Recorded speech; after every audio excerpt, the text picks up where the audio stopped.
I'll show you the various ways in which you can place images into your publication within Affinity Publisher.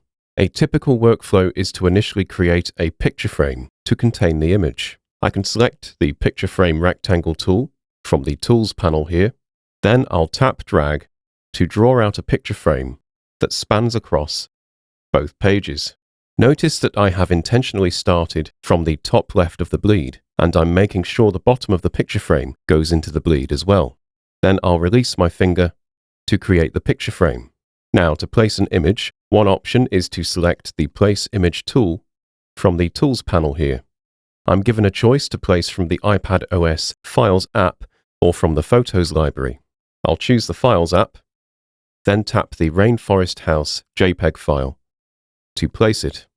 The picture frame defaults to max fit scaling.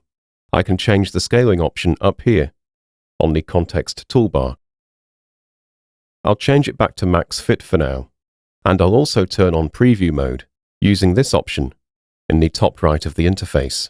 This removes construction elements such as margins and bleed, so you can see your design more clearly. Tap-dragging on the nodes around the bounding box allows you to easily resize the picture frame. Because the scaling is set to max fit, the image will be scaled and cropped accordingly. Tapping on this option next to the scaling allows you to change the anchor point for the image's placement. I'll toggle back to construction mode for now and move on to the next spread. You may want to place multiple images simultaneously. This can be achieved again with the Place Image tool. I'll choose Place from Files.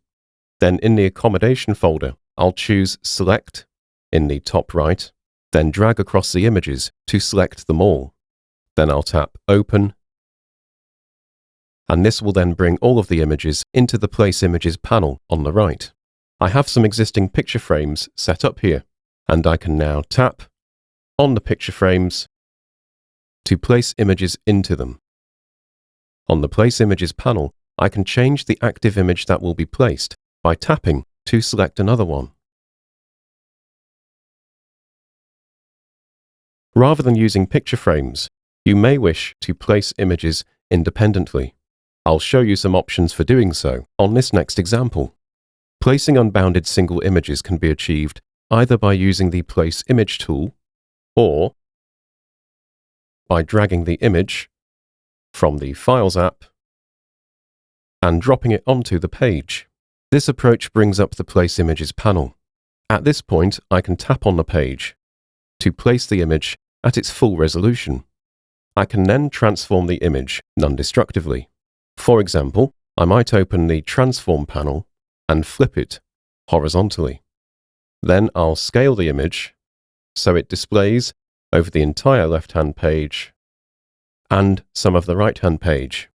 It's encroaching on the text to the right, so I can crop it non-destructively by selecting the Vector Crop tool from the Tools panel on the left, and I can then just drag on the right-hand crop handle until my text is visible. I'm going to use the same drag-drop approach to insert two new images onto this page. But instead of tapping onto the page to place them, I'll tap-drag instead. This lets me determine the initial size to place the images at.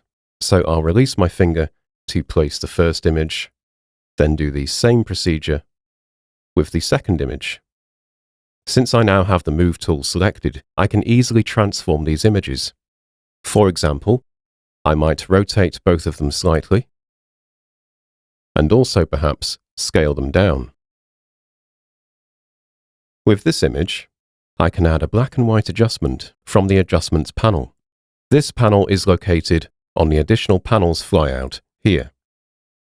I'll tap black and white at the top here, and the red tones are slightly too bright, so I'll reduce them by dragging on the red control here.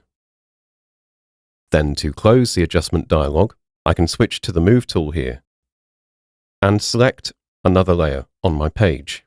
This black and white adjustment is a non-destructive layer that is positioned inside the Fashion Shoot image layer on the Layers panel. If I want to return to the adjustment settings, I don't even need to expand the image layer. I can just tap on the adjustment icon here. And that was a quick video demonstrating the various methods for image placement. I hope you found it useful, and thank you for watching.